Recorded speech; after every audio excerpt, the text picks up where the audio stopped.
I've been watching Venezuela with interest for a few months now, wondering when it was that Trump was going to step in. I didn't actually think he'd be quite as full of bravado as he was. But anyone who watches what's going on in the world knew that there was an entire carrier strike force parked off the coast, that B-2 and B-52 bombers have been running stripes along the coast, that they'd been provoking the radar systems of Venezuela. And maybe if you really watch a bit of what's going on in the world, you'd realise that whilst they have the largest reserves of oil, they also have far more interesting elements to their geopolitical situation. One is the very close ties with propping up Russia. Knocking Venezuela out really hurts Russia.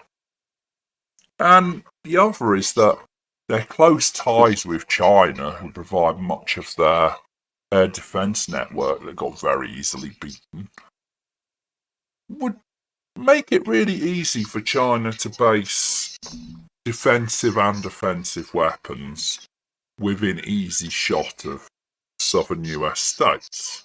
Of course, there's also the drugs issues. I don't know much about the drugs trade. I'm sure it happens from Venezuela. They've destroyed their country so entirely, ravaged their people so badly. 8 million people have left the country to get away from this dictator. It's hardly surprising if some of them are involved with the drugs trade. How much he is or isn't, I've no idea whatsoever.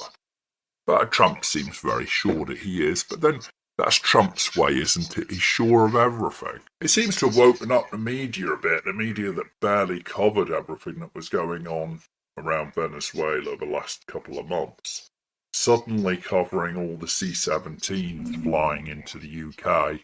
And we even got to see the Ghost in action or landing in Britain. It's unusual to have those massive gunships, Hercules, fitted with artillery pieces and prickling with machine guns. You don't want to be on the receiving end of one of those if it comes into circle. Well, it's going to circle someone and it's going to take off from British soil. When it comes to Venezuela, I really can't lose any sleep for Maduro or Chavez or any of those horrible people that have run that country into the ground. Find it funny when lefties like Corbyn line up to say what a wonderful fellow this guy who stole an election, overthrew a parliament in order to keep himself in power, and has done nothing for the common people. When I speak to people, all I get is, oh, Trump want oil. Oh, I saw meme. Well, there's more to it than that. Does he want their oil? Yes, I'm sure he does. Does he want to take over Venezuela and exploit them for their oil? I think that would be very unwise, and I hope he doesn't. Whether he does or doesn't is hard to decipher these days, and all this nonsense with Greenland. It's not like Greenland couldn't be persuaded to have some large military bases there. Why it would have to be invaded or attacked is beyond me. I'm sure that the Danish would be pretty affable to an influx of money. They certainly won't complain about the annexation of a piece of land, would they? Not after Greenland. 2026 is shaping up to be a pivotal year. And it started early, and it's really not clear exactly why these attacks happened, what they're really for. I do not regret, I sound like Keir Starmer, I do not regret in the slightest that Maduro is gone. I am a little surprised that he was replaced by his vice president, who seems to have been in on it and had a little backhander with the Americans.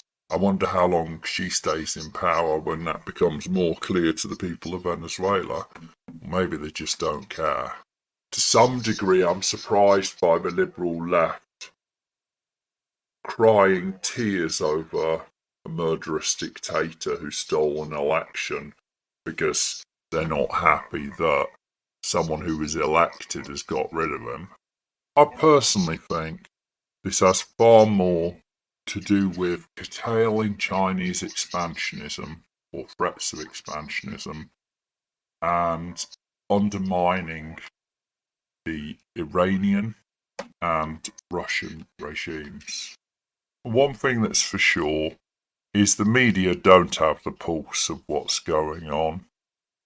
And another is that the surprises are far from over for 2026. Yet as we enter this new year, I wish the best of Venezuela and the Venezuelan people and an end to the horrible socialist Marxist experiment which has ruined their country, led them to near starvation, killed many of their people, and driven 20% of the population to leave. This should not be seen as a legitimate government. This should be seen as an example of why Marxism doesn't work. As if there aren't enough examples already.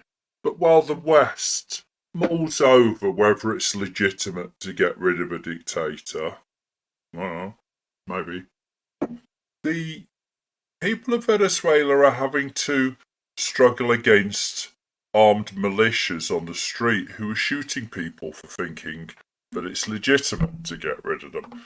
Which probably gives us a clue as to why I won't lose any sleep over Maduro.